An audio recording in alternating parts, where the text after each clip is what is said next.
Live from the Talking Joe Studios. It's Talking Joe. They seem normal.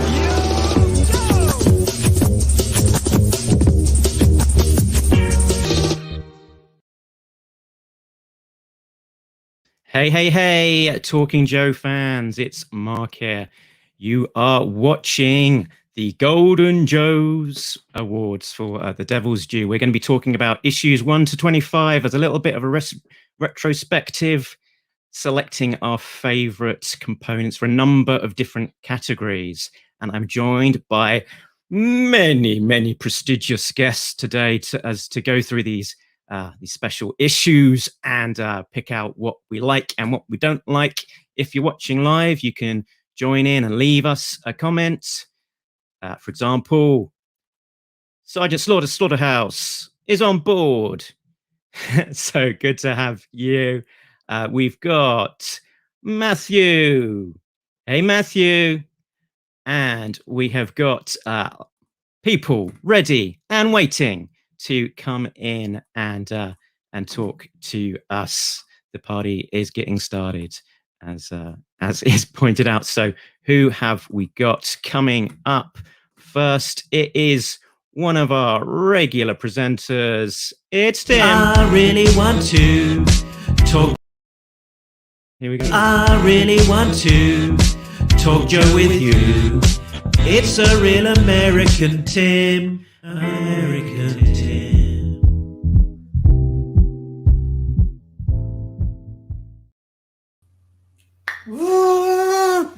Hello, viewers, and hello, Mark.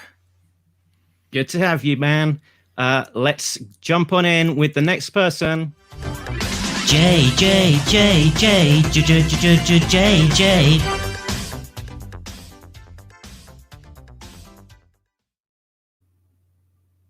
It's G.I. Good morning, Jay Joe fans. Cordray.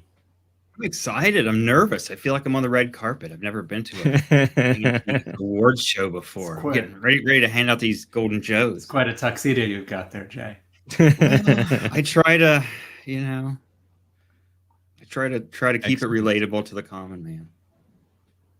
Yo, Jay. Good morning, Sergeant Slaughterhouse, and everybody else that's in the chat, and the guys that are about to join us. I'm excited. We've talked to a lot of these guys on Facebook and Messenger and stuff, and now we're getting to hang out with them and talk about what we've been reading and discussing for the last 10 weeks. Unleash 20 weeks. Unleash the guests. The rule is you're a guest. Some axes to grind, so we'll see. The rule is you're a guest, you get a jingle. Here we go. Everybody back and forth side to side. Do the Bartman. Wow, man. Hello. It's the Bartman. And good to have you on board, Bart. We were talking before about a long time ago about getting you involved in this before these guys sort of came in and hogged the limelight. Nice to sort of finally get you onto the show. And thanks for having me. It's glad that you're sort of dressed up appropriately to talk G.I. Joe as well. It's nice for you to make that effort for us. I just got off of duty, so it worked out pretty good. Can you give us a hint as to where you might be today? It's a hot place, deserty, in the Middle East. You've given away too much already. I'm in Benzaheen. There you go. That was close. The same general region. Yeah. But the room you're in, it looks like there's air conditioning because I see a mini split behind you. Yep. That's how we do everything here. Every room will have at least one or two in them. It's hot. Okay, next up we have...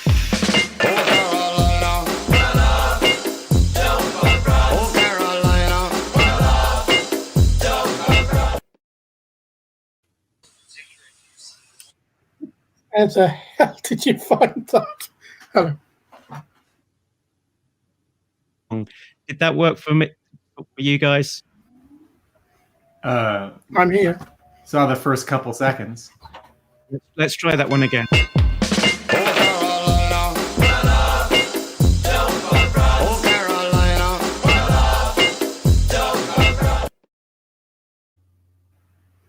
Hello. Straw. Yes. Yes. Hello. Hello. Pleasure to be here. Hello. No. Does it work Hello, this time? Richard. Has it worked this time? Ship here. It's working for me. Yeah. Right. Brilliant. Yes. Hello. Sorry. Excellent. So people on our Facebook group will recognize Richard, or rather Carol, as a regular sort of commenter over on the Facebook group, and a brave man exposing his true nerd culture to his better half. Well, yeah, it's because I'm too lazy to get my own page, so I have a very tolerant wife. Yeah, my favorite was her commenting that her notifications were getting filled up by people talking about G.I. Joe crotches. Yes, I'm sorry. Richard, I'm too lazy to make my own G.I. Joe podcast, so I just waited 10 years until Mark asked. It's essentially the best way, I find. Anyway, Anyway, I what are you guys? I've just said that I promise not to. I'm obviously the only actual fan of Devil's Due in the world, but I have promised Mark to behave today, and not tell you why you're all wrong about it. But I would, if it's diplomatic. Hey, let us have it. If it's diplomatic and informed, I would like to hear why we're wrong. I shall behave. Yeah, go for it, Richard, because at the outset of this, it was clear that you were a Devil's Due era sort of uber fan. So yeah, before we get into the awards category, it would be good to get your take on why it is you like that era, quite so much. Well, I mean, I think the thing for me is obviously being from the UK, I'm an Action Force fan first, and this is going to sound terrible, and I genuinely meant this in the early days. Larry Hama was just some bloke who came in at some point, and when I was reading comics later, I followed Action Force, which was published in the UK, and there was the original stories, and then there was the Larry Hama reprints. And when you're about 12 or 13, I'm not really a comics person generally. Who's writing these comics wasn't really imprinted on me.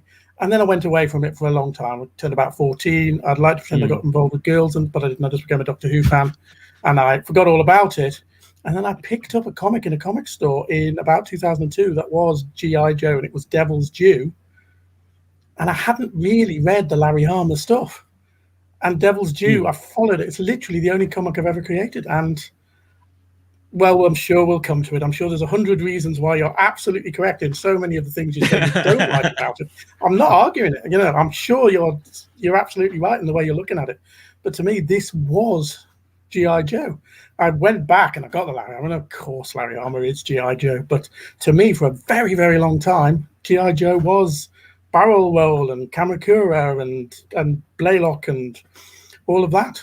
And I think it's when your first introduction, it was essentially a reintroduction. It got me all back into all of this. And so for me, sadly, it goes beyond reasonable criticism. Some of it is just, I know that you're right, but I still love it.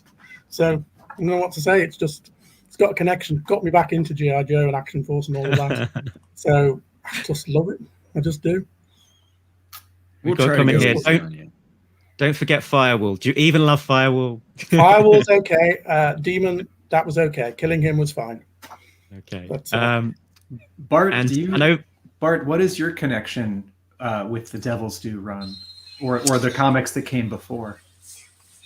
Before, I had them all through a subscription at Marvel, so they just came to my house. I really didn't have to sort them out, so I read all those all the way up to 155. Right around then's whenever I graduated high school, went into the military, did 4 years there, and then they politely asked me to leave and not return. So I took a civilian job where I worked in the same area for about 6 years. The company had a bit of a downsizing because of a market crash kind of thing. So I decided to move back home. I'd been away from home for about 10 years. So I moved back home, and this is right about the time where Devil's Due was just starting to pop off. And not being home for so long, I really didn't know anybody there. The job I had lined up, I didn't end up getting because the regional director who was going to hire me, I knew 10 times more than he did. So he badmouthed me to the owner, and the owner didn't hire me. So I'm sitting around with nothing better to do than to Google myself. So I got on Devil's Dues. They had their own boards at the time. So between job hunting, hanging out with what friends I could find back home, I spent most of my time on there talking to like-minded people. I probably spent way too much time on there. I don't know if you would say infamous or famous, but I was well known on those boards for many years until they closed down. So it just happened to be where I needed something to do that provided me with something to do. And it just kind of snowballed from there. And I just haven't stopped since. Were you buying the issues at a comic book store? At this time, yeah. A friend of mine that I knew from back in my high school days, he had a buddy who owned a comic book shop. So he said, hey, go see my friend, get a pool box with him. And that's what I did. And I still have a pool box with him to this day. He's my Joe supplier. Another buddy of mine I've known since I was like 13. He started another comic book shop. So I get all my other books from him to kind of diversify the funds and spread it around a little bit, help the small guy out with their business. Excellent. Yeah, I was big into those Devil's Due boards back in the day as well, when I was supposed to be working, and one of my colleagues are like, what's that black screen that keeps on popping up on your on your computer screen? And yeah, they would call us like the UK elves, like most of the users over in America, and it'd be like overnight when everyone else is asleep, yes, us Brits would be typing away our comments, and for everyone else to wake up to the next day. Okie dokie. We might be having an extra guest at some point soon. We'll see if there's any dirty diapers that get in the way in between now and then.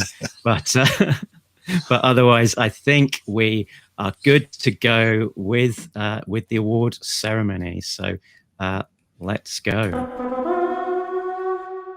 Oscars, Emmys, it's not about them shows. This award segment has Golden Joes.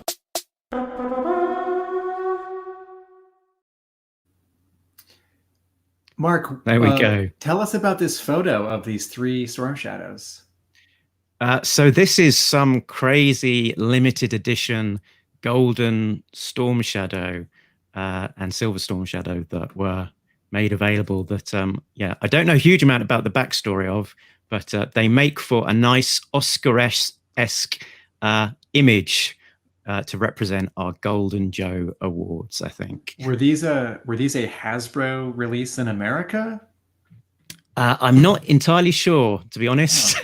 Maybe, I don't know the full backstory. Maybe one of our research. I put on my Transformers fan hat, and Takara did this kind of thing with Transformers all the time in the 80s and 90s, and probably still today. Maybe one of our viewers who's doing this live, if they know, we'd love to hear from you. We'd love you to show that you know more than Mark. It's not that easy, not that tricky, rather. So a bit of Google food, and you'll find it. I said not that hard. I think I'll because those golden stormies. It sounds a little bit sounds like a little bit like a political scandal, but let's not go into okay, so kind of a mixture of two. Maybe I'll play the jingle again, and then we'll flick on to the first of the categories. Oscars, Emmys, it's not about them shows. This award segment has Golden Joes.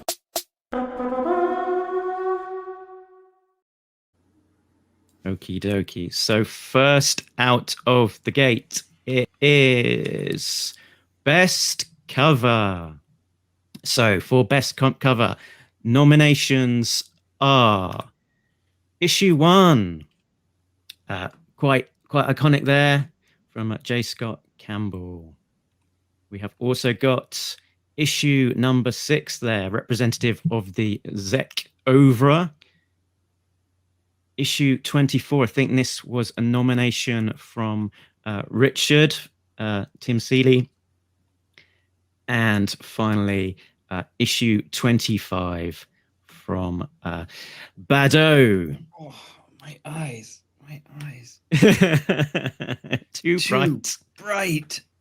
It's not Bado who went too far with this cover. It's the coloring.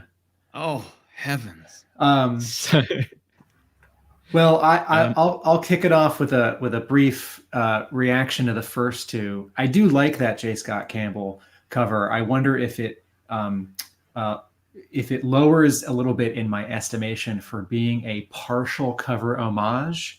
And then as for issue 6, I don't know if this is my favorite Zek cover of the bunch, and certainly his covers for 20 and 21 have some added excitement because he was drawing one of those issues, and you get connecting covers.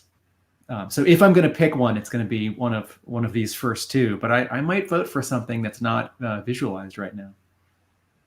Okay, a write-in vote there. Okay, I think we had Richard. Do you want to talk to issue 24, your nomination? I thought I'd nominated issue 25 actually, but was it? Okay, maybe it was the other way around. That was Bart. That was Bart. Okay, we'll talk about whichever one you nominated. Okay, Richard, you talk to 25 then. 25, I don't know. I just love it because, as you may well learn, I'm a massive fan of The Last Stand, and I think that's the best of the covers. I don't think it's too bright, is it? Maybe that's a comic technical thing that I'm unaware of, but I just love this image of Serpentor he's stalking towards Cobra Commander, despite the appearance of Cobra Commander's half nose, which is something I really don't like at all. I just like the imagery. We agree on that. Those, yeah. It's one of those covers that's not literally what you're going to see in the comic, but it's sort of symbolic of what's going on in the story. And it ultimately comes from the fact, and I know I'm bashing my head against a wall when I say this, I love The Last Stand, and I love the way that cover is as representative of The Last Stand. Okay. So not a technical love for anything in particular. I just love that image, although I'm not going to vote for it. Actually, quite honestly. What? Okay, 24, Bart. I like it because it's a wraparound, so you get the best bang for your buck. Plus, it's just them charging in to go somewhere and kick butt. I had a couple other ones that were like runners up, and they were just kind of fun. That's kind of how I picked all my choices, was just out of fun.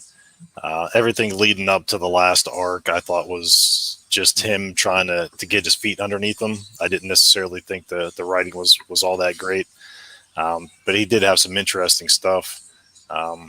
So yeah, I just think this cover was just fun. It's just a bunch of Joes getting ready to do what Joes do.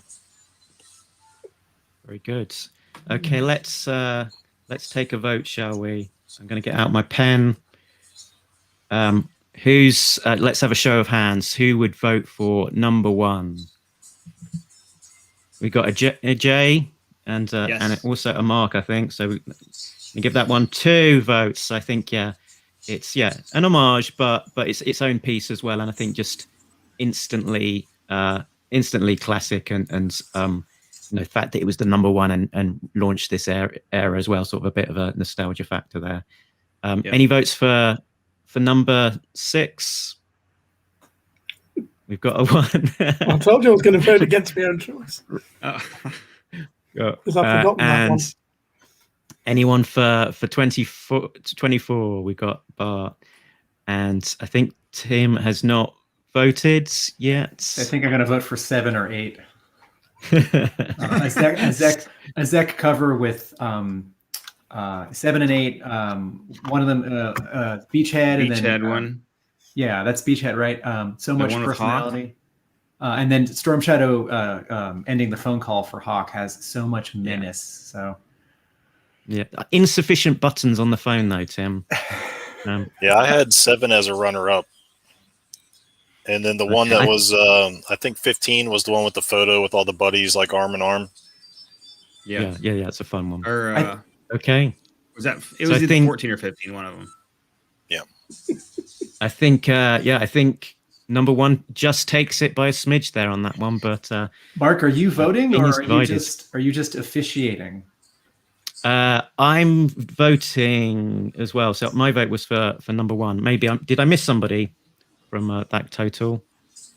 We got 5 of us. That adds up to 5. Yeah. Okay. All right, the winner's cover of issue number 1. Next, best back cover.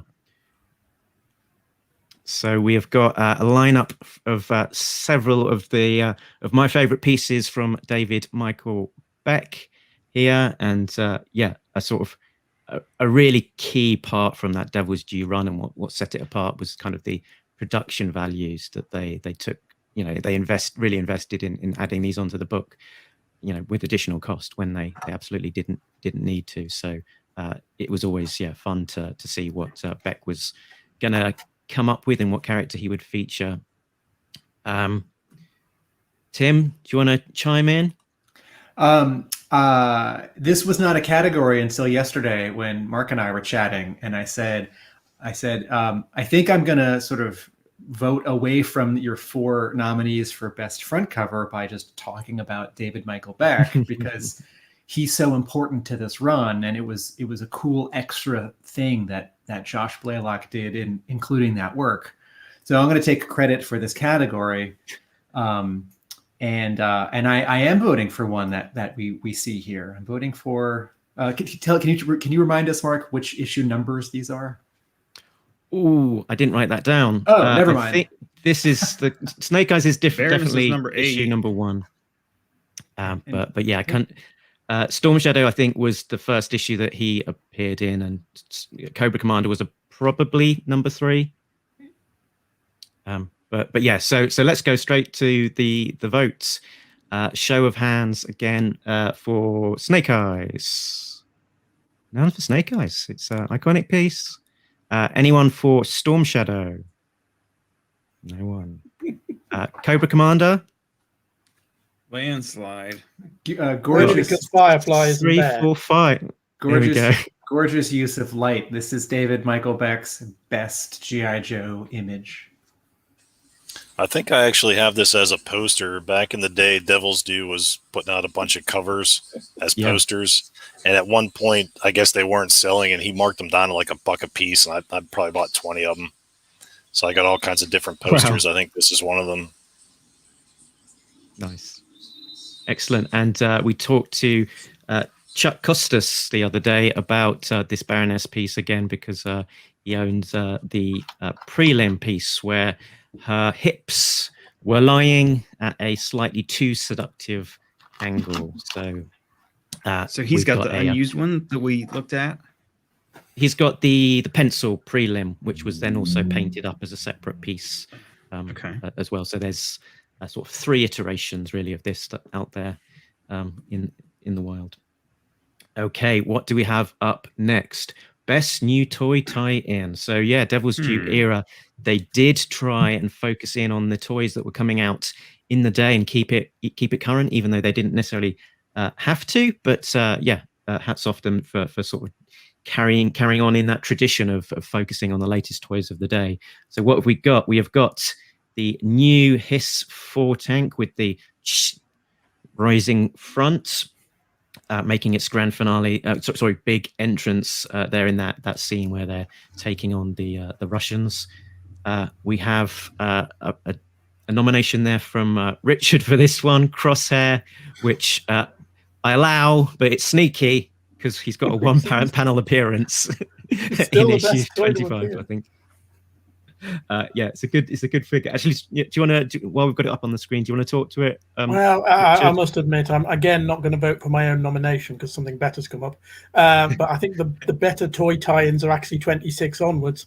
But I just love this figure, and he did appear, so I reckon he's allowed to be at least nominated, which makes him a member of the Academy. But yes, I won't be voting for him, however.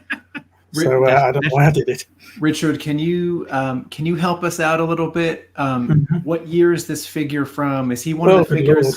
Is he one of the figures with the sort of two big shoulders? Or No, Yeah, I think he's from the Spy Troops range, which would have been It would have around been about 2003 when this book came out, and I think definitely one of the better figures of that era, and featuring a hat that many customizers loved because they could, repurpose it for their long range recon patrol. Is this an O-ring figure, or does his waist twist? Yeah, it's when they'd got all that sorted out again. Okay. And they were moving into making these ones. And this is between, I think the Spy Troops is probably the best of the three sort of ranges they did, because I thought Valor versus Venom went a bit mad. And I just think he's a great figure, really. Yes, his appearance is absolutely feeble, although he does have a reasonable appearance in front line. But there he is. You can see him, so that's fine. And he's in a picture with Ripcord, who's the best G.I. Joe character, so that qualifies him automatically. It's not a very strong defense.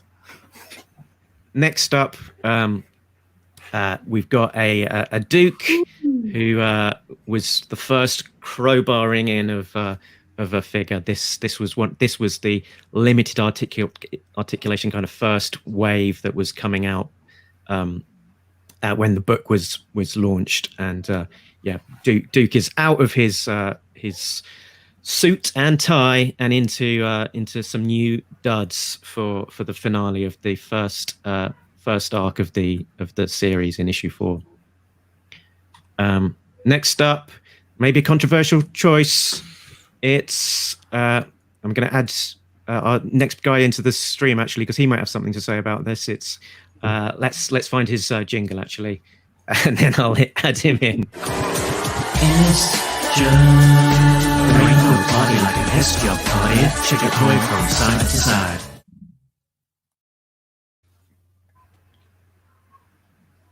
It's the man.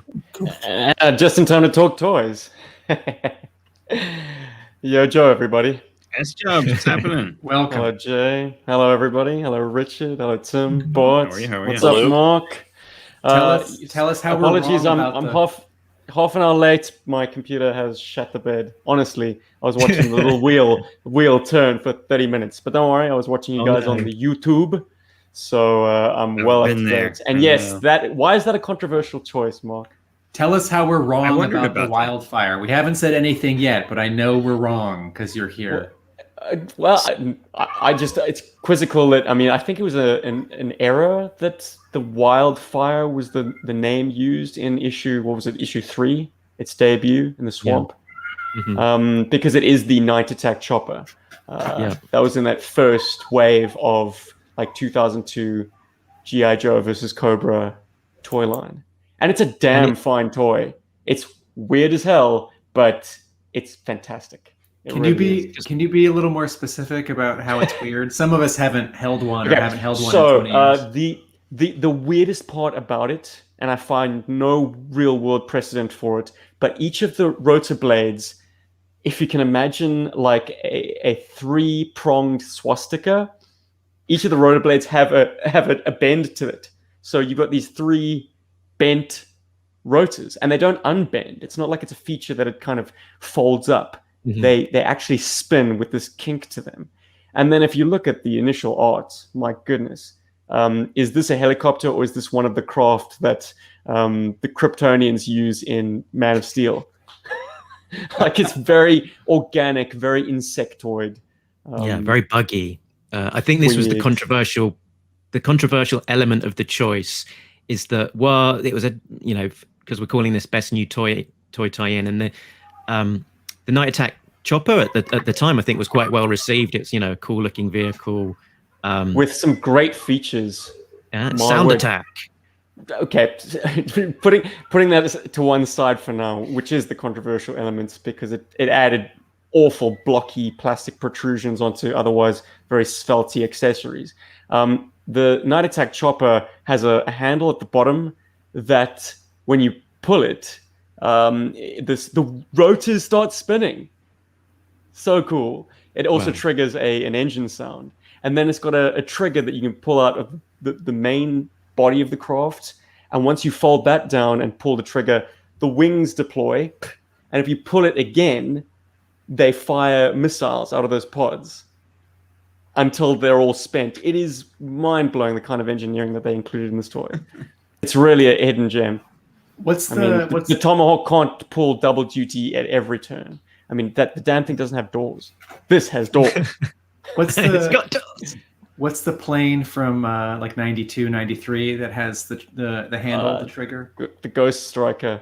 Also a great toy. So I'm not a fan of the toys which have a place for a kid's hand to sort of double as like a kid, gun, because then it stops being this scale G.I. Joe vehicle and starts being like something more like a Super Soaker or like a like a kid's dart gun. The joy of these particular toys, though, Tim, is that with regards to the back trigger, it's quite discreet, and the other triggers are fold up. They fold up into the body of the craft, so it's the belly is a clean line if you want it to be. And the same goes with the Ghost Striker. It also kind of flips up and is out of sight. The most egregious thing about the Ghost Striker are these piddly little orange landing gear struts. They're bright orange and they're so short. How that thing doesn't belly in every time it takes a landing is nothing short of a miracle. Anyways, I've gabbed long enough. Yeah, it's time for the next toy. I was going to say quite a cool toy, but maybe the initial interpretation of it a bit weird. Next up, what do we have? Oh, that's it. That's the 4 categories. So, who wants to take a vote or add their own write-in choice? Tim. My write-in choice is G.I.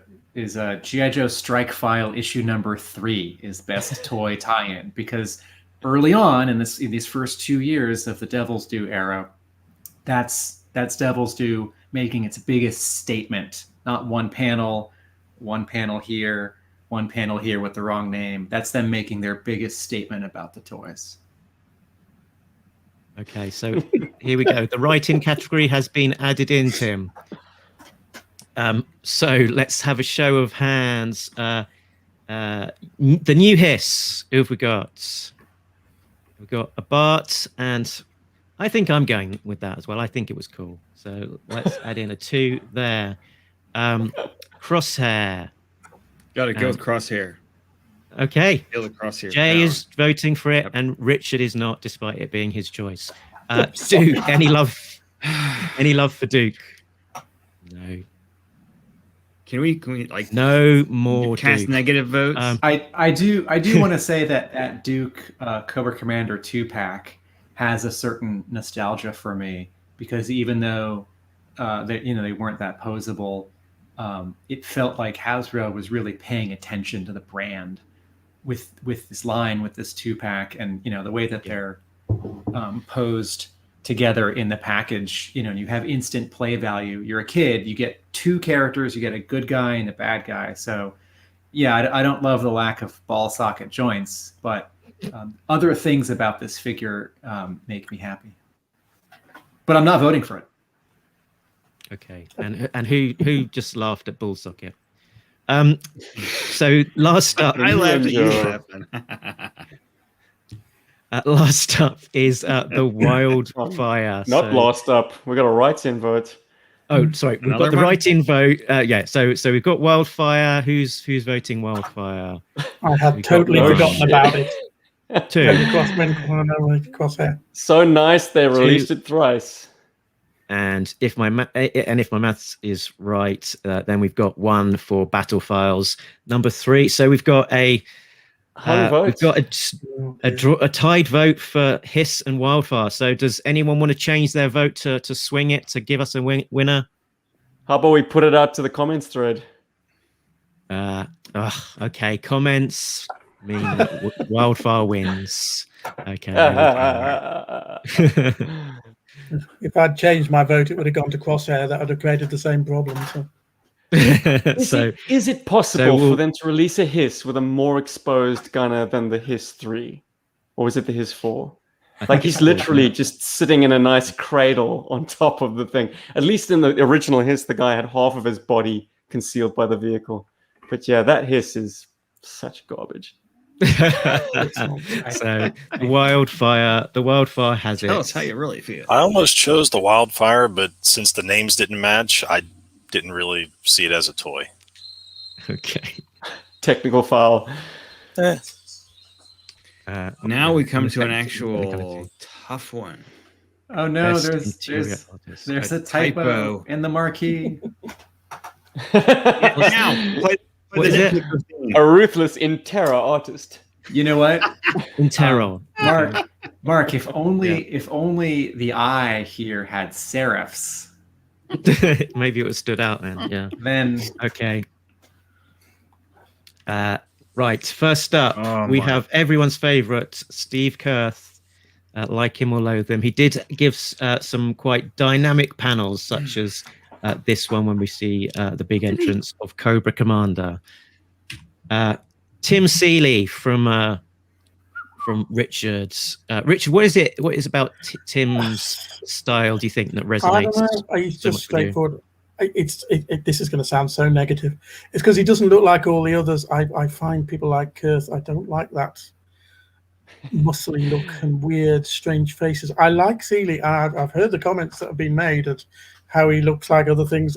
To me, he doesn't. Maybe my not having a background in comics means that I don't notice these sorts of things. I just think he's dead straightforward, and he makes CoverGirl look very nice. That's a very nice choice of picture, by the way. Is that not a politically correct thing to say? I don't know, but Nope, I don't I'll know. find you. I can't give you a technical answer for why I think he's the best. I just think he's dead straightforward.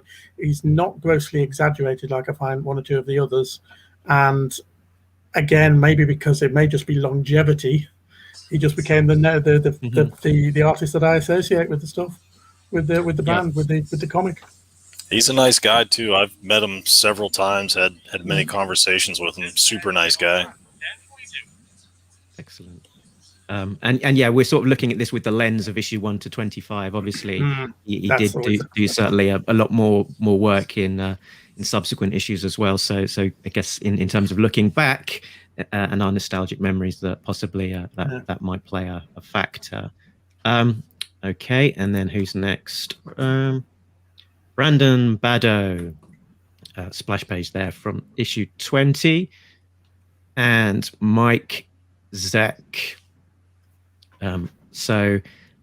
Let's any comments actually before we vote, or maybe put your hands up for a vote and give a comment as you go. I got a quick question.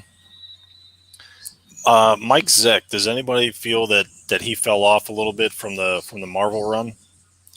To me, I don't think he looked quite the same, and not in a better way. I don't know if that's just because he's older or what. Yeah, I think we kind of talked about that a little bit during the show. I think a lot of it has to do with just an artist simplifying his style over years. Like I said during that episode, they find that they can tell as good a story with fewer lines. Sometimes, I don't know, like I said, I think that this one could have almost been ink straight from the thumbnails. There's a lot less detail, and a lot of what is there's. It's not as tight as like the old Marvel covers. I know exactly what you're saying, but I think there's reasons for it. Tim, what do you think?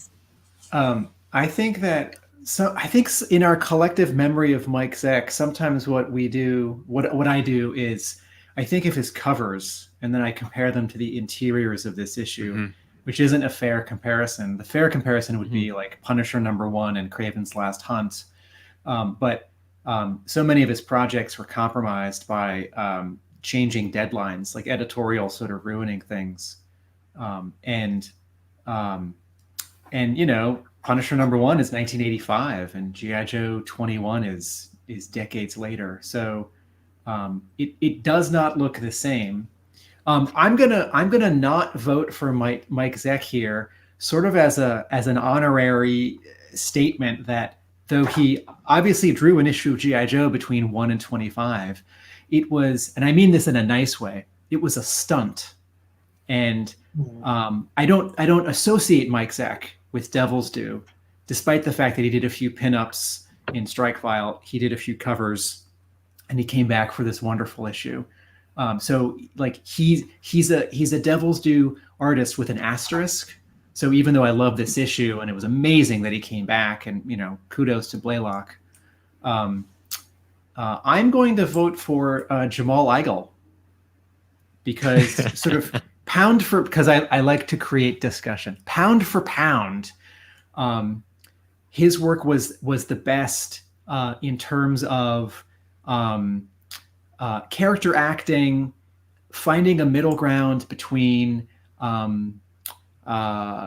sort of a lot of ornate detail and like stylistic exaggeration, and then something sort of smoother and more, quote, regular, like a less ornate style. And even though he wasn't there for very long, his work was such a breath of fresh air after what had just come before. And he's the guy who I wish had stuck around the most. I wish he'd done 2 full arcs. So my vote is Jamal Igle.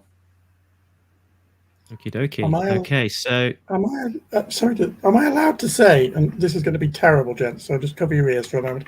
I had no idea who Mike Zeck was or that he was significant until podcast a few weeks ago, because I love his stuff with this.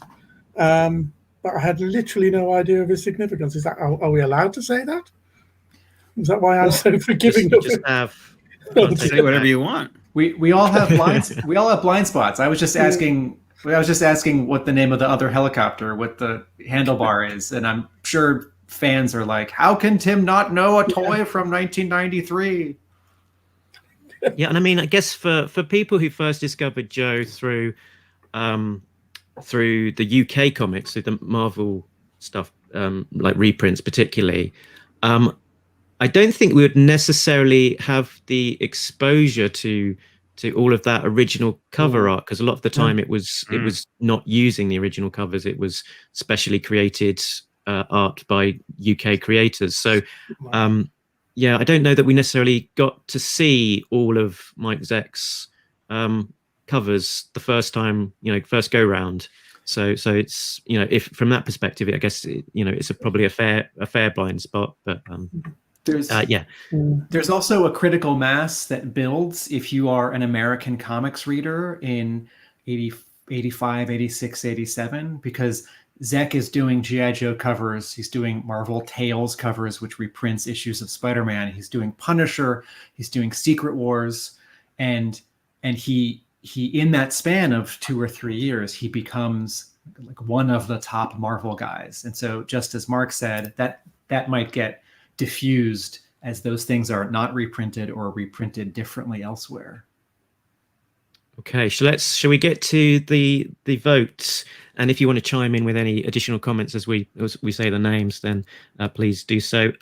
So any love for Steve Kerr? No hands shooting up. Tim Seeley. Every time. I'm seeing 1, 2, 2. We have got Brandon Baddow. Jay. And he is good. Steve. And I'll put my hand up for that one. Yeah, the hood nose. For me, issue 20 was probably the single best looking issue of the whole run. Between just his tight pencils, the inks, and the colors in that one, we talked about, it didn't seem to be overdone. Really nice issue. I would have loved, to have seen like a graphic novel by Baddow, or to see him really stay around and, give him a little more time to do some of those other issues. There were still some panels that were kind of rushed, even in like 22, and I think did he do 23 or just parts of it? He did some of the earlier Last Stand stuff, didn't he? I think if he's got time to, to really put the work in, he really cranks out some beautiful stuff. And that issue 20 is just one of my favorite G.I. Joe issues. Period. I would like for a publisher curate or edit a Best of G.I. Joe collection, in case any publishers of G.I. Joe comics are hiring consulting editors for a one-time gig. And I would include in a collection because I for such a job I should include something from Devil's Due, and I would include issues 20 and 21. Good call. It's quite a 1-2 punch, both art wise and narratively. Yeah, we all were really high on those 2 issues. It was a real peak. So Brandon Bado has it with 3. Best G.I. Joe character. So who have we got? We've got Paige Flint. We have Flint there. I could write her in, I guess. You could write her in, Jay. That's your prerogative. Flint in an embrace there with Baroness, sort of slightly, guiding us down the wrong path as to what actually happens in the issue. His Battle Files entry there with his new look in a black T-shirt, and that is, I think, the Battle Files trade paperback cover. Yeah. Actually, it was it Richard? Was it you who asked for Flint? Am I remembering? I think I went with Duke. Oh, it's Bart. Here you go, Bart. Do you want to give a shout as to what it was about Flint that you liked? Through the run, I think you got to see him develop the most when he was captured and interrogated and everything, and he just kept getting beat up, and he just didn't care. He was like, hit me, I don't care kind of thing. I don't know. I just thought he had a lot of good development. You saw how his woman cared for him, so that tells you that he's a good guy, or else she could have just been like, screw him, we'll get him when we get him kind of thing. Everybody else in the book, they were just kind of there, other than maybe Duke, only because Duke has that like weird CIA thing that he's not talking about. I just thought Flint had the most development, and I mean, he gets to kiss LJ and Baroness, so he's got that going for him. Nice. That's yeah. That adds a lot to it. Now that I think about it, too bad it's not at the same time, right? But that's a fantasy for another day. It was close. Okay. Keep your fan fiction to yourself. Okay. Next up, we've got Duke. Secret agent man. He was a big part of the storyline, particularly those first few issues, and there in many guises, the spy in his suit and tie, the secret agent, a black suited sort of Snake Eyes style sneak suit, and the new look togs there. A new character, influential in that first lineup, Kamakura.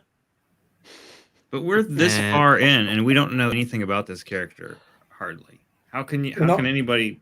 I mean, honestly, you guys, anybody votes for Kamakura? What's he done? That's half the mystery of him. Maybe we didn't know anything about Snake Eyes either. We knew some stuff. Well, 25 issues in. I presume we're not about doing the car spoilers crash. yet. I'm sorry. Yeah, let's not do the spoilers, but we do find out much more about. We do find out much more about Kamakura, his backstory, and I'm we've pretty even sure got Master and Apprentice miniseries to come. So yeah, there's certainly more to come from Kamakura. I'm just saying at this point, how could he? This point is unknown, and we'll have to put an unknown into here as well. Don't know who this guy is, but featuring him here, it's Snake Eyes. Isn't there a movie or something with that? Did I hear something about I've heard? No. Something like that. I don't. So there we go. That's the 4. Wow, that's tough. It's tricky. And these are the nominees for best Joe character. If you want to suggest somebody else, do you have a write-in, Steve? Anyone?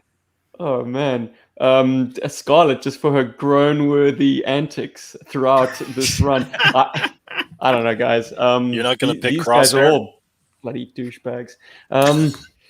Well, that's what gives them some character. Is they're not just all good guys. They got some douchebag qualities to them. Makes them real. You don't have. We're picking to the best of a bad bunch. You just don't. No, maybe that's the fun of this category. Like, which of these guys is the biggest d-hole? Duke. Yeah, Biggest? Wait a minute. total heel turn of like your tough as nails top sergeant suddenly becoming this suited spook type. I mean, that's just, of all the characters they could have picked, they picked Duke. But then also make it happen. That's an order. That's why I like Damn it. I mean, that's why I chose Duke, because I'm going to say this with absolute respect to three of our guests. Being three of the people here, being British, I am mildly suspicious of the sort of all-American boy, blonde chap that he was, and I love Americans. I just make that clear. But I love the fact that they turned him into an absolute SOB in this, and that's something that's going to carry on. Because I don't like Duke originally. Honestly, I much prefer him in this version, but I'm not going to vote for him. Good thing another friend of the show ain't on here. Yeah. I'm gonna. What did he just say? I'm gonna politely not vote, and this isn't like. Come on. No. This isn't like you can't take a pass. None of these characters in here in these 24 issues jump out to me as a best. They're all like interesting and good. You know, like I don't love Kamakura. I don't love what they did to Duke, but it's interesting. I don't think the stuff with Flint works, but it's interesting. You know, I like Snake Eyes, but his like freak out at the elevator door like doesn't work for me. So not as a like devils do bad, not that. Just as a like this category, these options and a write-in vote don't grab me here. So respectfully and politely, I'm not voting in this one. But even out of these four, you can't just pick one of those, throw a dart at them. You know, it's the difference in sort of the best versus the not best is so infinitesimal. But he doesn't have to be the best in the series, just the best of these four. But again, coming from this comics material, nothing's speaking to me about these four guys. Okay, let's take. You don't like a then. nice tailored suit? I have a nice tailored suit. I do like a nice tailored suit. I got married in a nice tailored suit. I'm just saying, four guys. You get a nice tailored suit here for like $25. I think everyone else should vote. Yeah. Okay, let's go. Who's got the love for Flint? I'm gonna troll my boys in the chats and say, yeah. I've been persuaded quite genuinely. 3. So I think that makes him the winner. Duke. Nope. Kamakura. Nope. Snake Eyes. Always going to be a Snake Eyes guy. No. There's a couple missteps. The whole what was it? Like probably issues 1 through 25. But yeah, there were still my favorite character. Did you see the issue where a lot of parts with him in there was a panel they had that had his tattoo upside down? Hey, I think he's like sitting there like sharpening a knife or whatever, and it's upside down.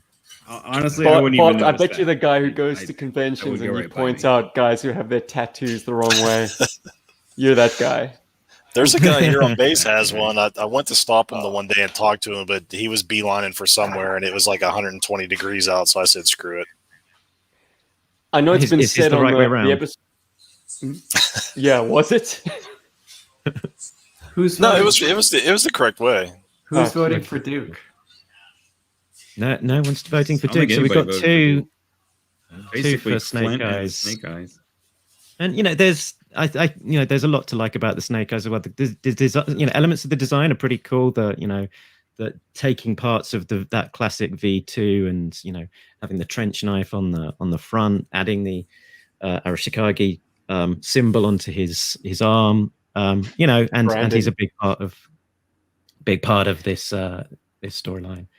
Cobra character for me, perhaps a more interesting category. The best Snake Eyes part was in 21, and I mentioned it during our review of that, where he was just relentless, like trying to get Cobra Commander. He was not stopping, and it's like, to me, that is always what would epitomize Snake Eyes. Snake Eyes will not stop until he saves the whoever or beats the bad guy, makes it to the top of the building, he's not stopping. They cost him a relationship twice. The fighting got so intense that the blades caught fire. Yeah. That cover with Flint is so provocative. It has totally outstripped the storyline that it is not relevant to, and that's why I voted Flint. So yeah, I am a sellout. Come at me. Okay, You made good arguments for Flint. Cobra character, possibly a more interesting category. We've got the King Snake himself. It's Cobra Commander. Destro. Noble Destro. Storm Shadow. And Serpentor. Or Serpentor, depending on... Quick question. I'm guessing that's Daddy Destro and not Son Destro based on the outfit? This one was, Daddy Destro. You got to ask. Okay. Come on. Yeah. He doesn't get my vote. I was just wondering. His stumpy boots are cut off that panel. So okay. Any call outs here to make? What do we think of Serpentor, for example? Underused. Yes, sir. Mark, I love the way you say Serpentor. It's like Mr. Pentor has been knighted. Yeah, Serpentor of Cobra Island. Yeah. Very good. He was just underutilized. He wasn't given enough time to shine or really.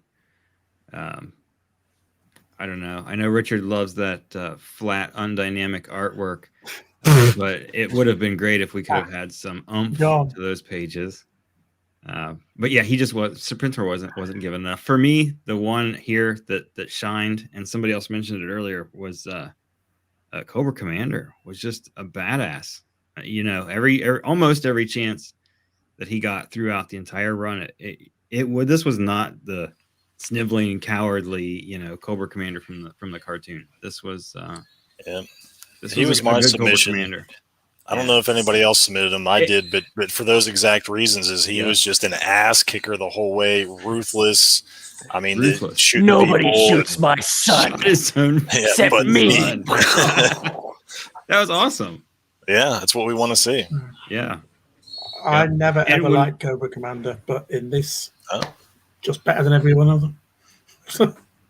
There's some, so that's worth everything, really, as far as I'm concerned. There's some just really dynamic kind of moments where it's, there's panels and splashes where he looks really great. Some really great portrayals and scenes and menace. Right, let's have a show of hands. Who's up for a bit of Cobra Commander? 1, 2, 3. Oh, I think it's unanimous. I'm going to put my hand up as well. So I think we've got a full house for Cobra Commander. He is King Snake. King Snake. There we go. Easily. Well done. All those other guys are like, we matter. You don't. Okay, we've got best story. The Last Stand. Homecoming. This is those Joes hanging out and uncovering, sort of stumbling onto a Cobra conspiracy in the bar. Out for Blood. That's the solo Duke and Major Blood issue number 5, and Closure. That's issue 20 and 21, including the silent issue from Zek.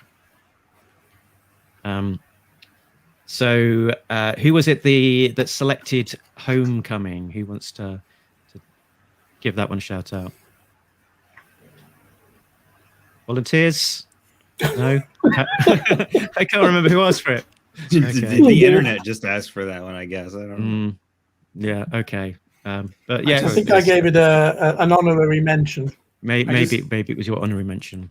I just want to point out, since Mark's probably about to ask about Out for Blood, that both the font on that parachute, that font is called Impact. That's the same font that Mark has used for these titles and the words best story. So we see Out for Blood in Impact, both in the page and also below the page. And I think this might be the only time as well. Subliminal There's a messaging. title page that features the name of the story on the splash page in the comics as opposed to in the in the credits? comics. Yeah, exactly. Yeah, Maybe. I'm pretty sure that's the case. Homecoming gets an honorable mention for me because they're both drawn by Bado, and that was his first work on here. And I know, remember being really high on that. And, there were just some story spots that, kind of bring it down. But the art was for me when the book kind of had the possibility of kicking up. That's when I was like, okay, this could be really good. So, almost gets it, but not quite. Okay, let's have a show of hands then for best story. So, Last Stand. I'll stand I for know that. I'm fighting a losing battle. Is that a vote? Is that a vote, Steve? Yeah. Okay. Yeah, absolutely. I think that was Good Lord, 3. I'm astonished. Uh-oh, fellas. 3. Any homecomers? Out for Blood. No, just kidding. Oh, crikey. I would if I could, but I'll give an honorary one for Diana, who can't be with us today, and and Closure. That's taking my votes, and Tim and Jay. So that is 3. So that is neck and neck. We've got a write-in vote sort of coming in from the post as we speak. Anything Joe's is voting for some Closure. There you go. And so I think with that tipping over the balance, we'll declare Closure the winner of this category. I The do. one comic had no work in it, man. I do want to say, though, I'm voting for Closure, and then there's so much to like about it. Closure and The Last Stand together for me sort of make what G.I. Joe is, which is some smaller scale and ninja stuff. Is that you? All right, it's very loud. Oops, wrong button. oh, hello. Okay, I just pressed the wrong button. Sorry. Okay, sorry. Closure represents smaller stakes, fewer people, smaller like scope and geography, and also ninja stuff. And then The Last Stand is team versus team, big battle stuff. And both of these stories sort of narratively start out really strong, and then the second halves of these stories for me don't live up to the first half. But there's a lot to like in The Last Stand. So even though I'm voting for Closure, sort of, these two together, it's like this is Devil's Due at its best so far. Very good. I'm just really pleased to see that. I thought The Last Stand was going to be massacred there. So I'm pleased to lose honourably. Nice. What is up next? We've got weren't best. that harsh on it. We were harder on some other things. Yeah. Malfunction. Yeah. There's a lot to Which like is about coming Last up. Stand. It's just okay. Best single issue. We've got issue number 16, which came for a little bit of grief from certain people when we spoke about it. Issue number 20, the Bado issue, the companion piece 21 from Zach, and the finale of The Last Stand, issue 25. Some very different stories. Excuse me a minute, gentlemen. Okay, I'll click on. Just remove you from the screen a second there, Richard. So, anyone want to chime in on these? Steve, what would be your pick for favorite issue?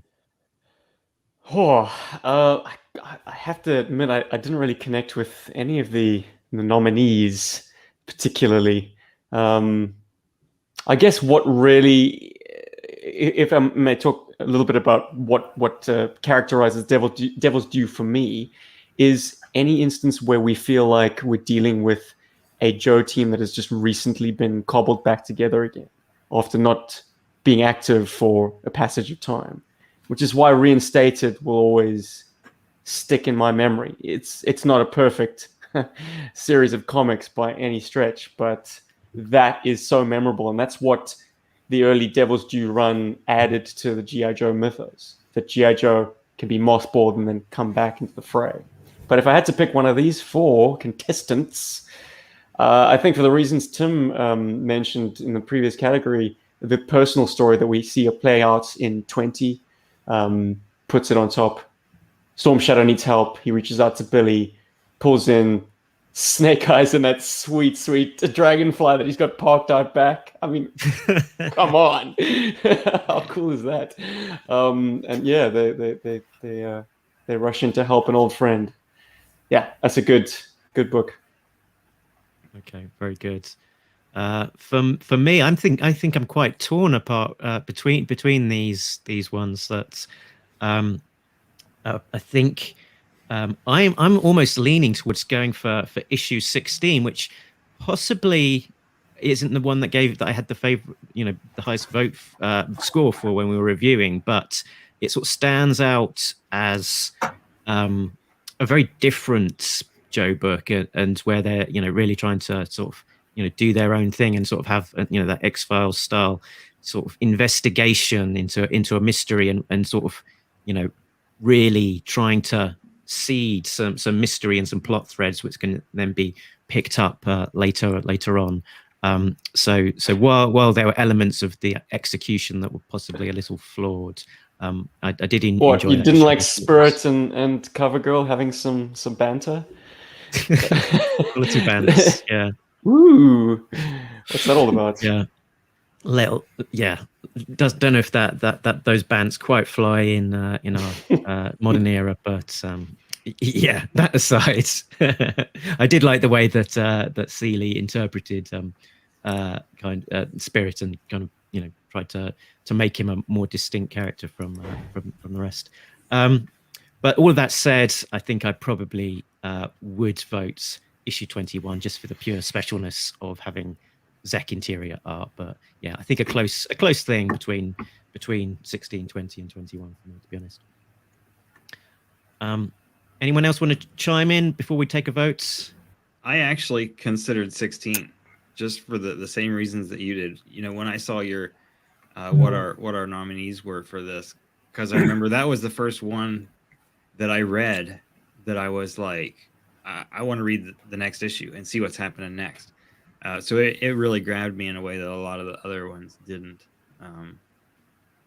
Yeah, ultimately though, yeah, you hit that's 20. You just 20 is the issue. 20 is the issue where Devil's Due gets as good as it should be, and also at the same time is doing something that like Devil's Due was doing that Marvel wasn't doing, right? Like 16, there's an attempt, but I didn't like the art. Reinstated, there's an attempt, but it's too busy. 20 is where Devil's Due sort of becomes Devil's Due. Nice. Okay. Like you said, Tim, that's what number 1 should have looked like. If number 1 looked like that, and that book had been like that from the beginning, yeah, it would have been a nice book. Okay, let's take the votes. After all of that, is there anyone picking 16 for their favorites? Was that a vote or no? Twitch. I think that's no votes, right? 20. I think we're seeing 3. 1, 2. 21. I think that was just going to be me then. And 25. 2. Okay, so issue 20 takes it. Congrats to Mr. Badeau. Your award will not be in the post. Best scene. Ooh. Oh. It's from issue 15. It's Bazooka versus Big Boa. Oh, there we go. There's that. I think that's the extent of the scene. It was short, but it packed a punch. It's another 2-page scene. It's Cobra Commander shooting Billy in issue 20. Jeez, look at And those CGs, man. So good. yeah, it's a Oh. brilliant rendition there. Look at them. Yeah. Then we've got the Serpentor takedown from issue 25 as Cobra Commander. This is Sparta's him off a tower Very long into a long drop to a watery fall. Watery monologue. Yeah, monologuing all the way to the bottom. They should have had the text getting smaller and smaller and smaller. It's like, sorry, I can't hear you, Serpentor. I can't hear you. Bye. And then from issue 1, it's getting the band back together as the Joes are given the call with the comedic payoff that Bazooka is concerned about, the fitness test that might be involved. So there we go, a choice of 4 very different scenes, but which one will make the top of the picks? So should we get into it? Let's call them out and ask for a vote. And if you want to, make a comment as we go, chime in. So, who's giving a vote for issue 15, Bazooka versus Big Boa? We've got 1 there, I think. Cobra Commander shoots Billy. I think that's getting my vote as well. We got 3. The Serpentor takedown.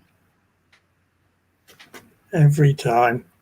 One. It's the only quote scene from a comic I can quote. I can quote it verbatim, even now.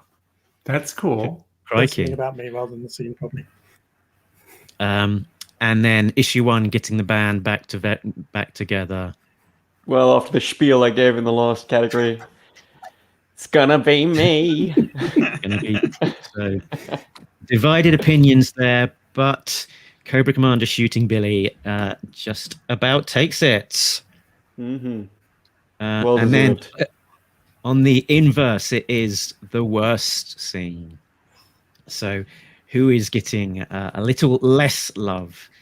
It's the Duke's salute from issue 11. Now, Bart, I think this was you asking for this particular choice. What is it that's so egregious about this particular salute? Like I said in the beginning, I just chose fun things. He's saluting from the middle of his forehead, and to me, I just find that funny. If I did that, I'd be slapped. Okay, side by side, can you demonstrate what a proper salute should look like? Oh, wow. Tip of your finger to the edge of the glasses, or if you have a hat on, to the edge of the hat. Okay, Way a couple of millimeters, depending on hatless glasses. Nice. Did they get a military consultant shortly after this, or did they have one on board when this issue was in effect? Yeah, this was issue 11, so they would have had one. Yeah, I don't know. Whoopsie. Maybe it's different when you've got a suit and tie. He shouldn't even be saluting in a suit and tie. What a dickhead. He's not in uniform. I was just Or at least he looking doesn't to, salute like this. I mean, that's just weird. Isn't that brilliant? Yeah. Bennett? Or in like this, I guess. You know. Oh dear. Actually, it looks like we might be military consultant less on this particular issue. Oh. Looks of things. I know they Well, had it a shows. captain later on. Phil, I forget what his last name was. He was an actual Army captain, super fan. He had the Joe something website. I forget. Oh, It yeah. was big after Devil's Due had shut down. Everybody migrated over there, and he was actually an Army captain. And I know he did some consulting work for them here or there. Joe, No. I forget. I don't know. I'm old. So worst scene, Roadblock and Heavy Duty. Who are you supposed to be? My replacement?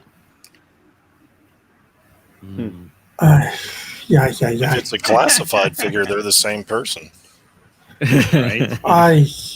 No. Come on, Richard. There we go. You gotta Next defend that up, one.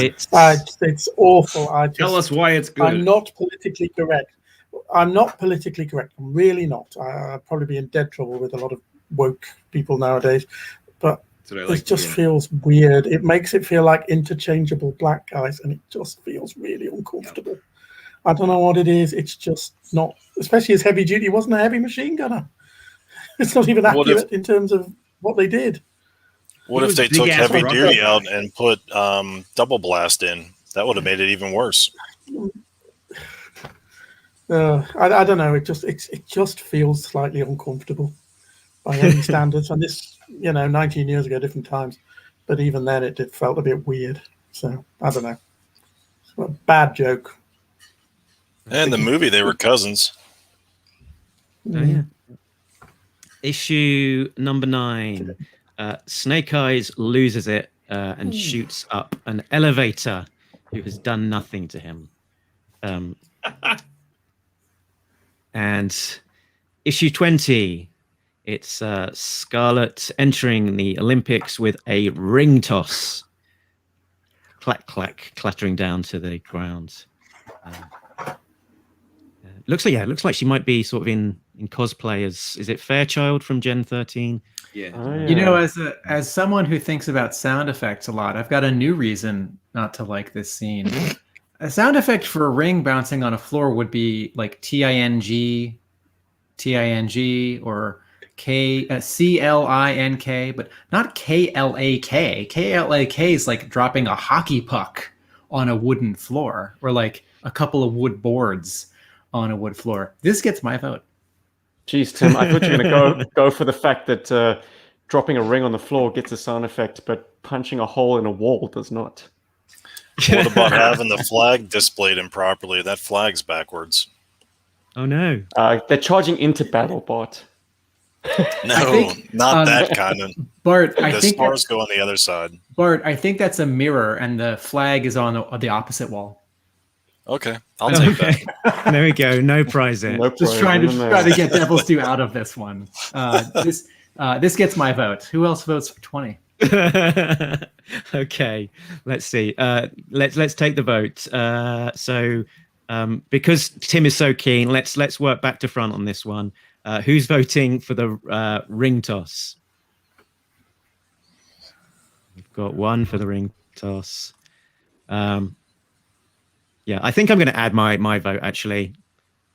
There we go. 1 + 1 equals 2. Quick maths. Oh. Yep. 1 + 1 + 1 equals 3. Wow. So that A level is being put to good use. And so next up, we've got Snake Eyes losing it, and blasting away. No votes. Roadblock. Can I vote twice? Can you vote twice? Actually, can I vote 3 times? Roadblock and Heavy Duty. I hope you're adding this to your innuendo score there, Mark. You've had plenty of guffaws. Was that just one? I want to vote for that so bad, but just as a character issue, the Scarlet thing is much more offensive. So I know we've got Bart voting for this one. Have you, Steve? Did you vote for this one? Yeah, that's me. Signaling the vote. Okay, so I think the ring toss has it, but I think we could have quite easily voted for any of these. Yeah, this was harder than any of the other ones. Best redesign. We have got Serpentor, Spirit in his Snake Eyes cosplay. We've got Shipwreck and the Havoc. That was Steve's vote and the nomination, rather. And the an honorary mention that got bumped off the list was Dr. Mindbender. So I quite appreciated the updating of his look as well. So let's hear from someone who says that they like the spirit costume for a change, which means no Jay, no Tim. I genuinely don't know what the objection is. I don't think it looks like Snake Eyes at all. And you know, the original design, different times, you know, and they had to do something. And actually, I think he's going to get a better redesign again in a couple of years' time. But I just think he looks really good in it. I think it works. You see, I think the brown straps and all of that offset the black. And I know it's kind of become a running joke, but I think it's a really good redesign. I can't really say anything more than that. I found Duke in the black costume in issue 5 to be more of a problem, particularly if you looked at the cover of that, you could have almost thought that was Snake Eyes. But yeah, absolutely, that's unmistakably Spirit, so I don't have a problem with it at all, genuinely. Yeah, and they sort of slightly make comments about it. They tweak it as well by having the necklace as well. As it appears on the toy, which kind of, you know, makes it slightly more its own piece as well. But yeah, I don't object to it personally. Steve, what about your choice, the Havoc? Well, if it was up to me, we'd have this list entirely populated with vehicles, because Devil's Due had some fantastic redesigns. I mean, anytime they took a very small, dinky, you know, basic playset or toy and increased its capacity, I was on side. So we had flight pods that could hold, I think, 4 or 6 people.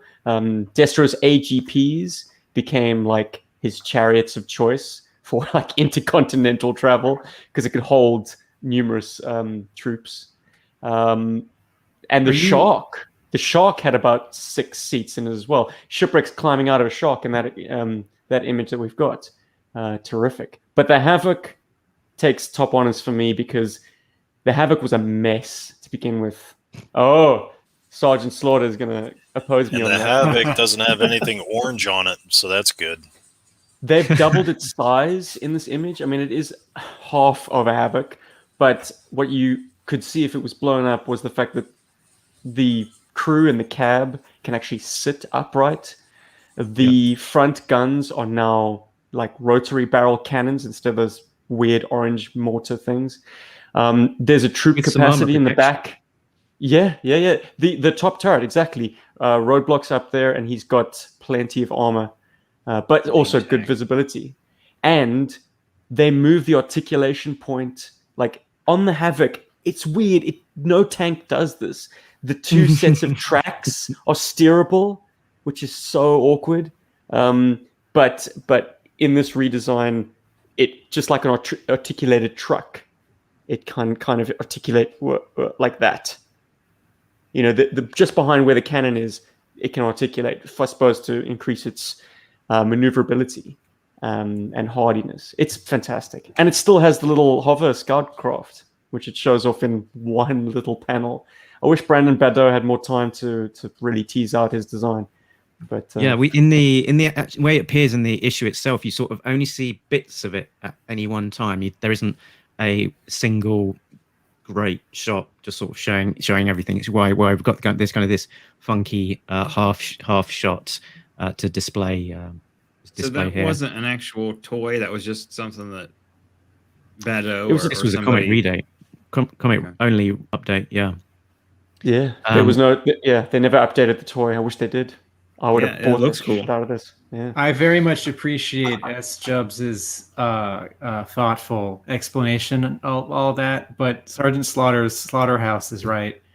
I love the original Shipwreck, and I think people need to pay more attention to the 1993 Navy SEAL redesign.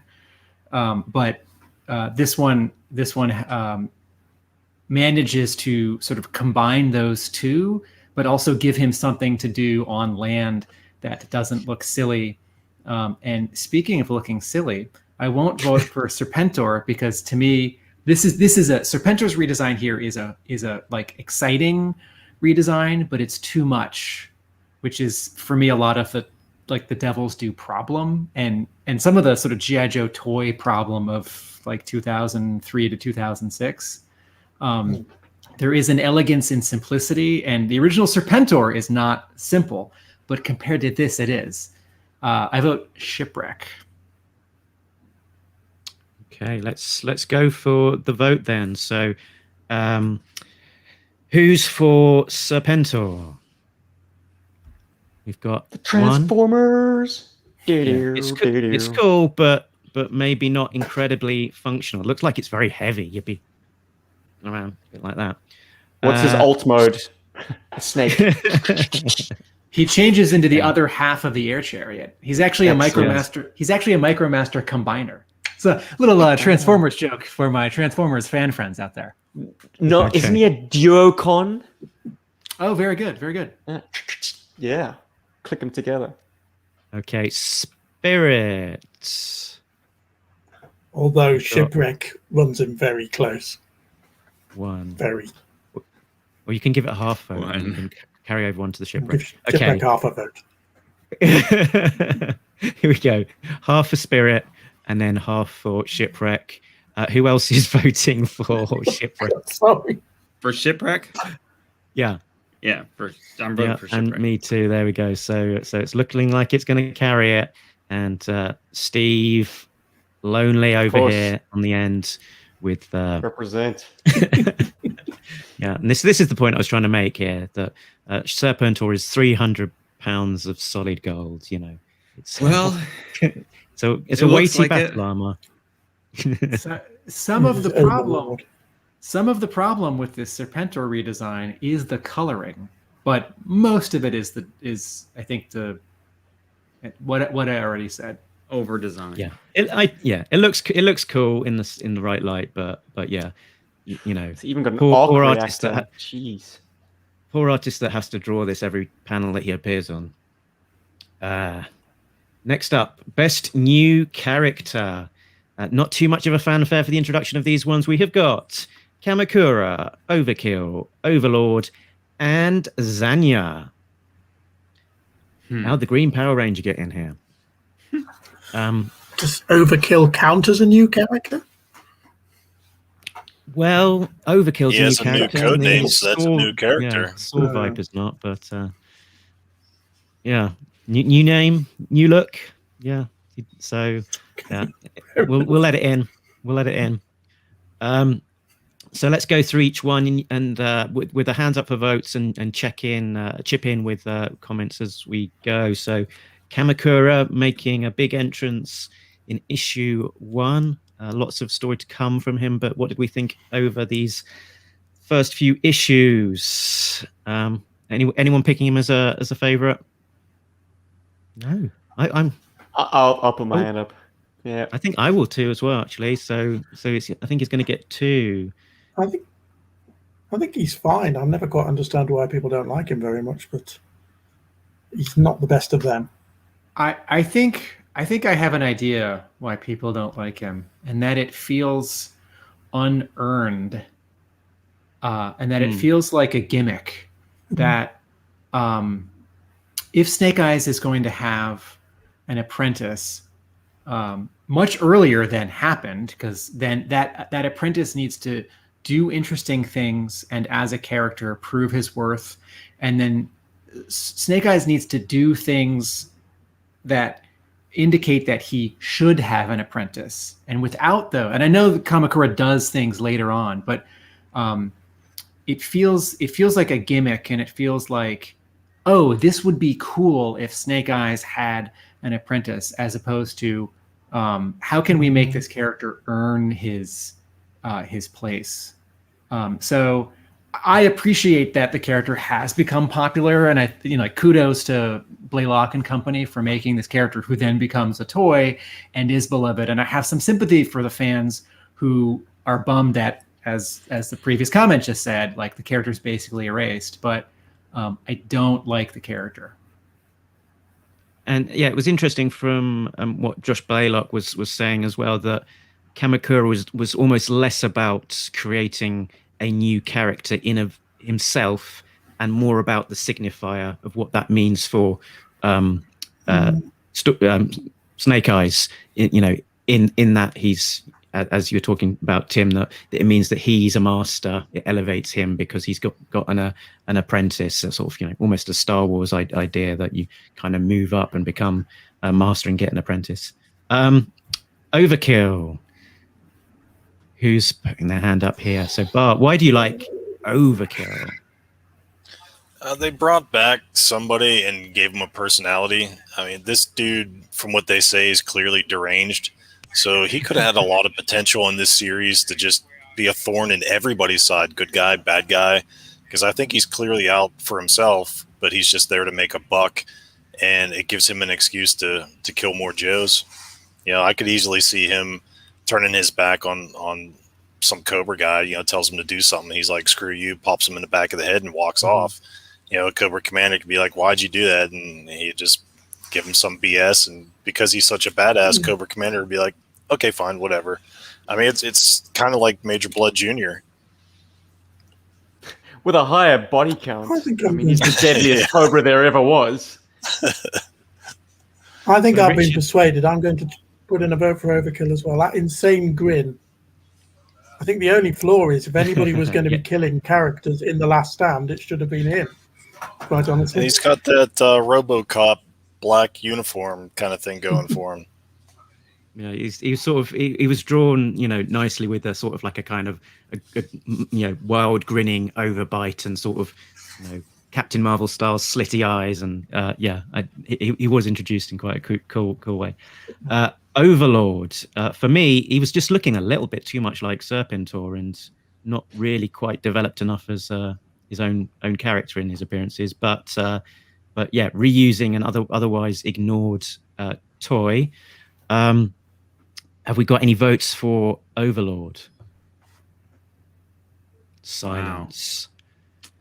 Wow. And anyone voting for Zanya?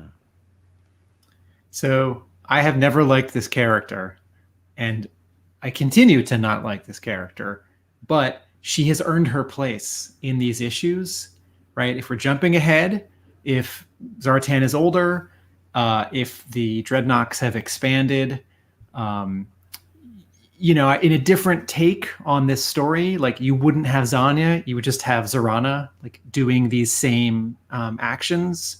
But Blaylock created a new character, gave her a purpose, gave her some things to do, and sort of she works in a way for me that in these 25 issues, Kamakura does not. So I don't like Zanya, but I vote for her as like Devil's Due making its own progress.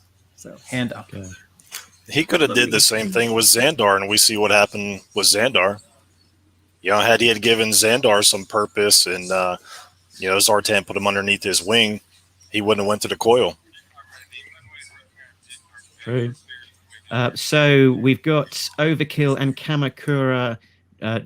Actually, are we missing a vote? Have I missed counting someone? Jay, who did you vote for? Zanya. Yeah, we got two. Zanya. Okay. It's a three-way tie. I like my women a little on the trashy side, so bring me the Dreadnought girls all day long. Okay, and as executive decision here, I'm going to give it to Kamakura just from the sentiment of the comments that were coming in. So, ding, ding, ding, Kamakura gets it just by a nose. Worst wrong. Character. Who's this? Zanya. Appearing on two lists, which makes her the best, surely. We've got Zanya, we've got Destro Jr., Alexander, we have got the new Techie Joes, Demon and Firewall, who are interchangeable as evidenced in our discussions where we're constantly getting their names mixed up. I still don't know which one is which. Damon's the guy, right? Damon was the guy that died, I think. So yeah. And Paige Adams, who made such an impression that the next time that she appeared in the books, Jay and Tim had entirely forgotten about her. So big impact there. And Mark, I got a question. Since we've established that we can give half points, does that carry forward? Oh no! What have I done? Precedent. Okay. Well, I'll So allow if it's it. half I've- of a my- Golden Joe my- award, it would just be like an upper torso or something. So there'd be like half of a Golden Joe with like an O-ring hanging out. With a broken crotch. Yeah. Okay. Let's go through each one Easy and Slaughter. score them as we go. So, Zanya, we've spoken about, but is she the worst for anyone? Yes, she is. She's right up there. Hold on, she was the best earlier. She's right up there with worst She is character. both the best new character for me at Devil's Due because she represents Devil's Due trying something different and it working, and she's also the worst new character because I don't agree with this time jump with making Zartan older and feeble. What Zanya does, Zorana or other characters should have done. So best and worst. Okay. Well, best I want to and give half to Zanya and half to Alexander. Okay. They bring nothing to Here we the go. table. They could have easily been written out, and the story would have not missed a beat. Okay. Any other votes there for Alexander Destro Jr. with his big stompy boots on display? No, we do have a right. We do have a vote in here for his companion, Mistress Armada. Never. Right. That was kind of an Shocking. unpicked back up again plot thread. We thought that we'd come back to her, and we didn't. Her well, biggest, she was- her biggest. She her was biggest Cobra Commander's plot little moment sex was- toy, wasn't she? That's Yeah, right. maybe. Her biggest think plot that. moment was monologuing and giving away important plot points to the Joes that were locked up in the prison, and then having a glass of wine chucked at her by Baroness. So Alexander was on half a vote. Was there any other votes for Alexander? No. Damon and Firewall. It's my vote. No votes. Oh, one vote. Two votes. And My shorthand only boys. regret about The Last Stand, my biggest regret was that the other one didn't get killed too.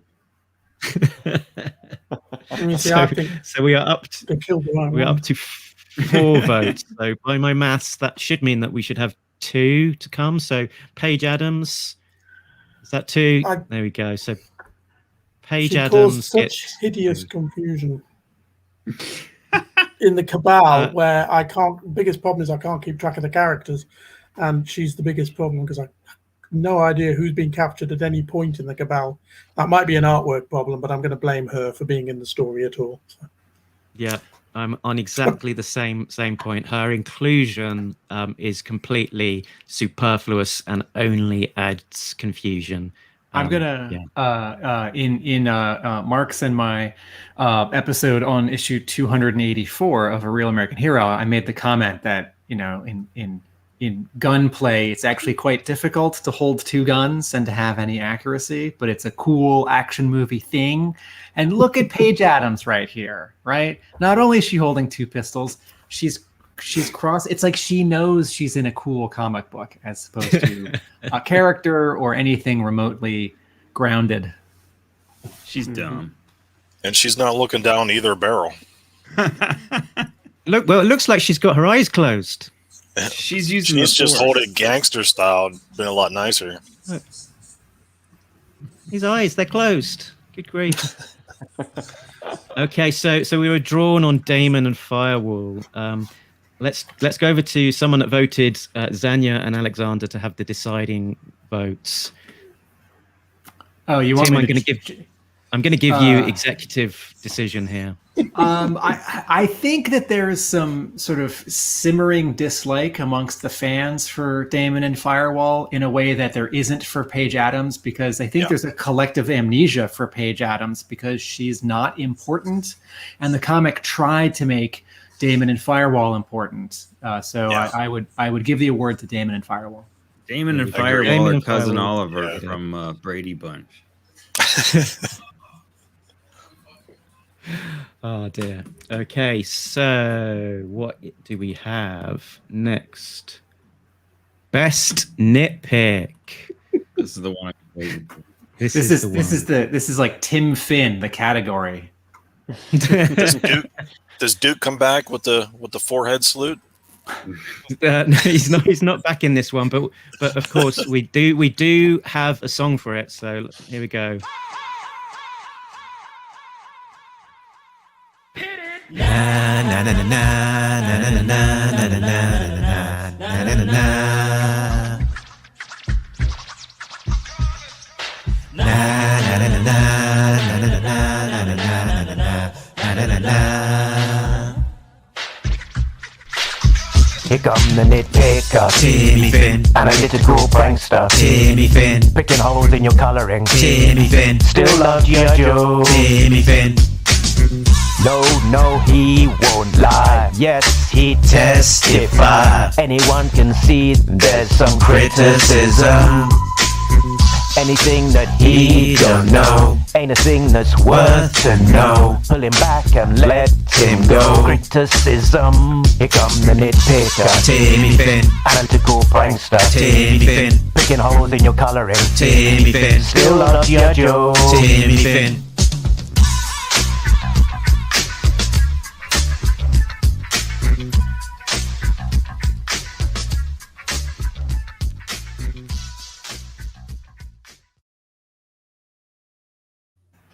I'm so pleased. I'm so pleased and embarrassed. Thank you. If there was an award for best new jingle, I think that would be my my nomination. I'm glad you said something. Now, guys, Mark is of the impression that the audience wants less jingles, not more. And I told him, you couldn't be more wrong. We need more jingles. Yeah, so get on it. Talking Joe is jingles. Yes. Fucking jingles. Wasn't I singing the jingle for the Havoc commercial before we went live?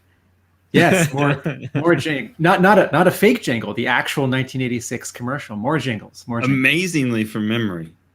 I've committed a few of the ads to memory. I sing them while doing dishes sometimes. Old TV themes. Let's get to the nominees. Calls the guys with the white jacket. Here we go. Jingle album, please. Yeah, jingle album, jingle mega mix, volume 3, representing the Mark, Tim, and Jay era will be on its way at some point. Yeah. Now that's what I call jingles. Volume 3. Yeah. Okay. Best nitpick. Number 11, the butter sculpture. Issue 11 rather.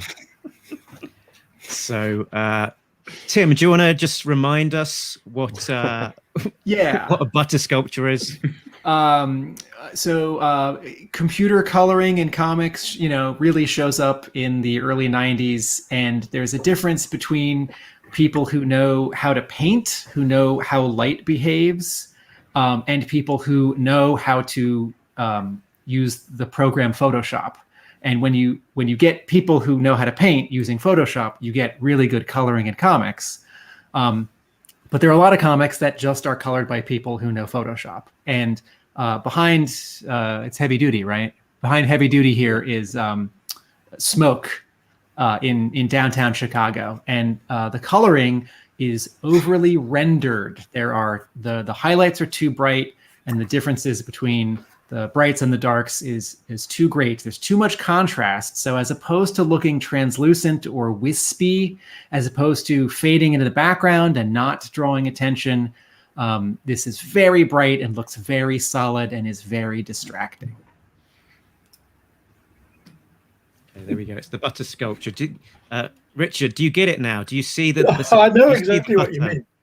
Yes, I do. I mean, I listened to that podcast and wept gently as a comic that I rather liked was torn to bits. So I had to take all the joys that I could, and the butter sculpture just made me laugh.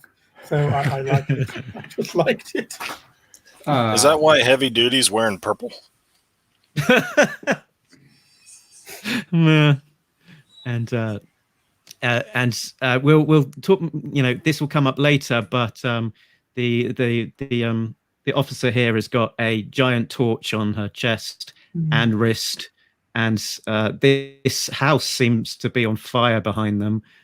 With the flames burning bright through the windows, and has Heavy Duty got a Ghostbuster style backpack on over there with that's glowing, or is that another house on fire? Hard to say. The letter I, so the serifs up here in the top left, we can see some eyes which have a sort of cross on them, the T as it were, and then in the bottom right hand corner we've got a different sort of eye being used without the crosses. So just yes. And it's not that it's inconsistent. It's that a rule in comic book lettering is that eyes only have serifs when it's the word I, like I myself. But the word its or interior or his, eyes should not have serifs. Can I submit a no prize? This tells you which twin's talking. Send that to P.O. Box 129. And not a nitpick, but over here we've got Tomax's. Well, it is a nitpick, but it's a different nitpick. We've got Tomax's scar just below his left eye there, which moves about from place to place through the series a little bit. The next one is from issue 11. So shiny. Just here we go. We've got some housing illuminated, burning bright through every window. We've got skyscrapers. 1, 2, 3, 4, 5, 6, 7, 8, 9, 10, 11, 12. Those are bright missiles. 12. There's some light coming down from below. 13 odds flashes of highlights. We've got rock and roll with his special glowing belt, and each individual bullet on his bandolier there has got a some sort of torchlight shining out the top of it. Was this edited by J.J. Abrams? You would think. Yeah. And these torches that are used instead of police badges are just seem to be standard issue. Yeah, you know what? I might be able to. I can't bring these. Flares. Bring these lamps closer to my head. Mark, one could argue that this nitpick, right, so shiny, is the same nitpick as butter sculpture, which is coloring that is overdone. But I appreciate that you are giving my nitpicks so much space. So I will allow this to be a separate nominee. I look forward to seeing the fourth nominee. Okay, next up we have deaths as a general concept here. That we have we had the green shirts seemingly introduced just so that more people could be killed without any consequence. Red shirts. Red shirts, not green shirts. And this guy is trying to make his shirt a bit more red by bleeding all over it. We had Chuckles sort of having an arc of his own in Frontline, only to be somewhat casually killed off in issue 25. It is by Overbite or whatever he's called over here. We had poor Flash and is it Mainframe that he was with being blown up off panel, and Lady J reading out a list of our favorite Joes who had died in combat the previous issue: Lowe, Ward, Smith, and Rosen. And then she finds out that there's one that she recognizes, and then she gets a bit more upset when Damon is killed. So there we go. Everybody in the background's just like, yeah, whatever. They've got important admin to be doing there. So there we go. Some fine nitpicks, but what are everyone's favorites? Who wants to chime in? This might be a bit too technical a point, but like deaths to me transcends the category nitpick, and it's actually a more serious problem. So I have trouble voting for it. Like a nitpick by definition, is exactly that. It's a nit. It's a minor quibble that is kind of always picking at you.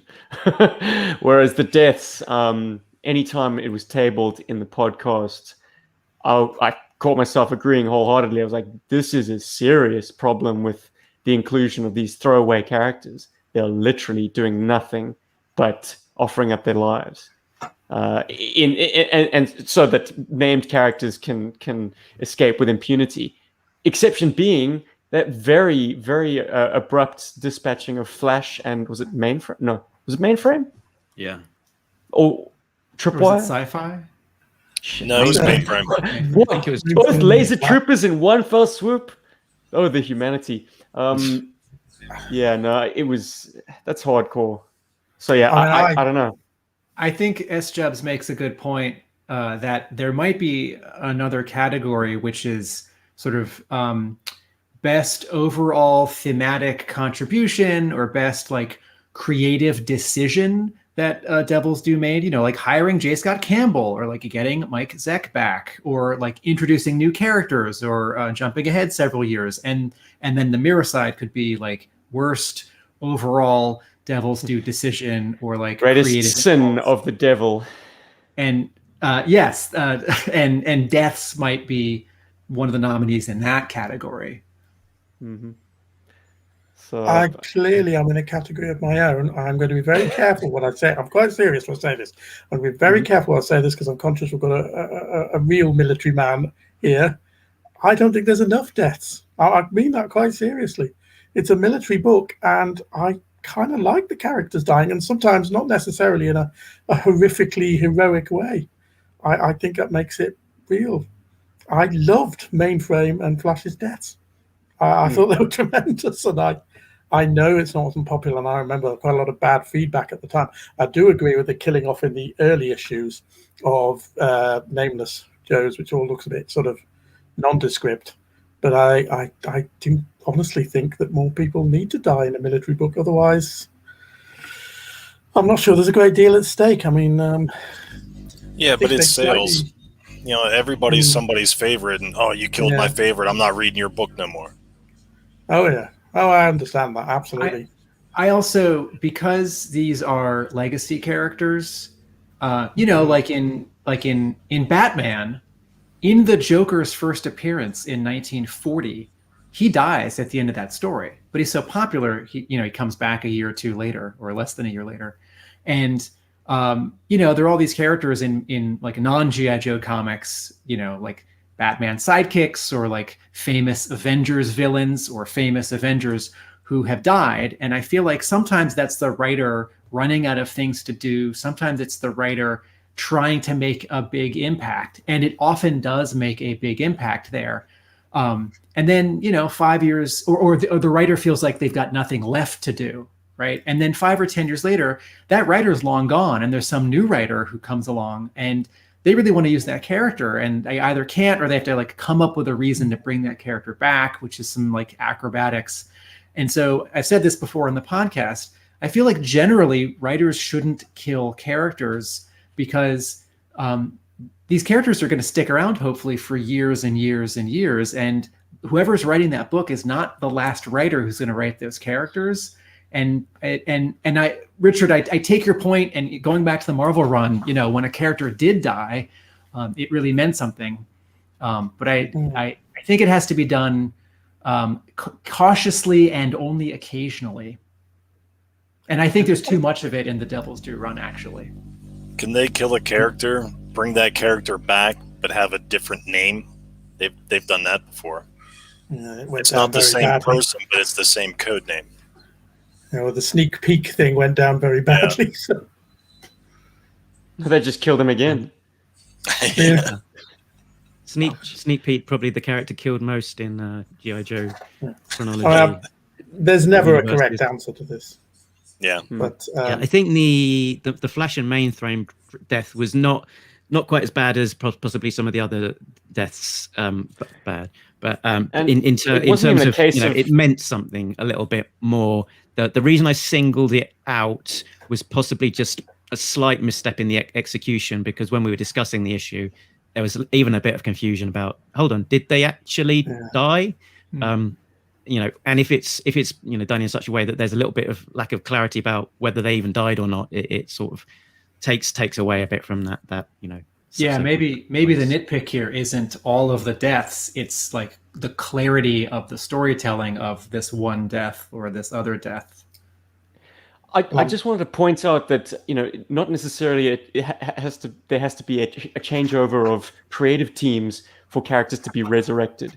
Larry has killed and resurrected so many.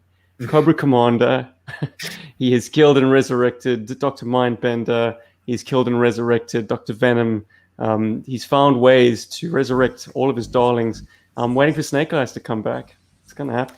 Those first two examples, though, you cited were either directly or indirectly necessitated by Hasbro. This book in particular, like unlike Avengers, you know, like this book has a corporate master that it's connected to. Yeah, but I vote Butter Sculpture. Let's start taking. There's a lot of there's a lot of butter love out there in the world of the internet. We've got, for me, the Butter Sculpture, two shutouts. We had. I think that was probably one of the best times. That just oh my god, we just kept going back to that. It was so funny. You can't top the Butter Sculpture. Yeah, I think I'm in on the Butter Sculpture as well. Landslide, probably. I mean, so we got a show of Deaths is kind of a thematic theme. Coloring is a technical thing. Butter Sculpture is a specific piece of horrific looking product. That podcast I didn't comment on the Facebook page because I didn't enjoy it and I didn't want to be negative, genuinely. But that made me laugh, and that moment made me laugh, and it made it enjoyable. I think it looks more like popcorn now looking at it, but I assume it's butter popcorn. I'm going to vote for So Shiny. The sculpture can be whatever you want it to be. And Bart votes for So Shiny. Yeah, the moon's not that bright. I mean, we've all been out in a full moon, and it's not that bright. I'll join you with Shiny there, Bart. I remember when I was a teenager and reading it for the first time, I was like, this is so jarring. Okay, so I think we've got 4 for Butter Sculpture and 2 for Shiny. So the Butter Sculpture, but they're linked. They're right. Yeah, there we go. And that is the end of our categories. Whatever. Yeah, I think let's there we go. Trumpet it out. Emmys, it's not about them shows. This award segment has Golden Joes. Do you need me to make a phone call? I can have some cannons go off or something. Maybe a flyby. Yes. I do like Jay's reference at the beginning of the show that the formal name of the statuette would be the Golden Joe, and the colloquialism, the nickname would be a Stormy. You know, like the Academy Award and the Oscar. I got a Stormy, and the Stormy goes to Butter Sculpture. We're getting there. That Butter Sculpture thing, though, my God, we laughed about that. That was so. Yeah, it was a highlight. Excellent. So yeah, I think. Thank you everybody for joining us and taking us through. Thanks for coming on board, guys. On all of those. All of those things. So, has anybody got anything to plug before we sign out? So, Tim, you can find me at arealamericanbook.com. Also, Facebook, A Real American Book. Instagram, A Real American Book. Excellent. I am behind on my clicking of things, but here is arealamericanbook.com. Did that even show? Might not have done. I might have clicked it twice. Yes. But what have you got to shout about and plug? You can just find me on Facebook. I'm also the co-host of Some Assembly Required. It's a subset of G.I. Joeberg, where we talk about customizing action figures, vehicles, just customizing in general. Yeah. Good stuff. Good stuff. Good quality content there from the G.I. Joeberg channel. That bunch of goons. Jay, what are you selling to us? What kind of mumbo jumbo? I'm not selling anything right now. Break Room Sketches. Go there, check out some artwork. Maybe one day we'll get some new stuff up. Yeah. On our last podcast, I was just finishing editing. You said breakroomsketches.com. That's not a thing. That's not a thing. It's over on Facebook. Well, it is. There's just nothing there. Oh, right. I see. Excellent. Richard, is there anything page under construction? Under construction. Excellent. Excellent. As you may have determined, I don't have a social media presence.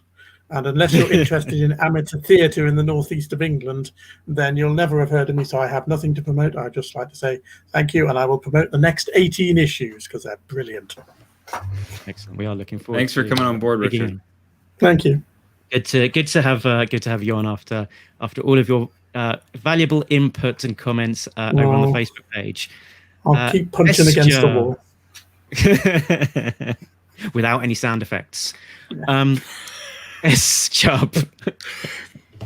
You can find me everywhere. G.I. Joeberg. Thanks, Matt, Zazel, Chris, and Anything Joes for joining us in the chats.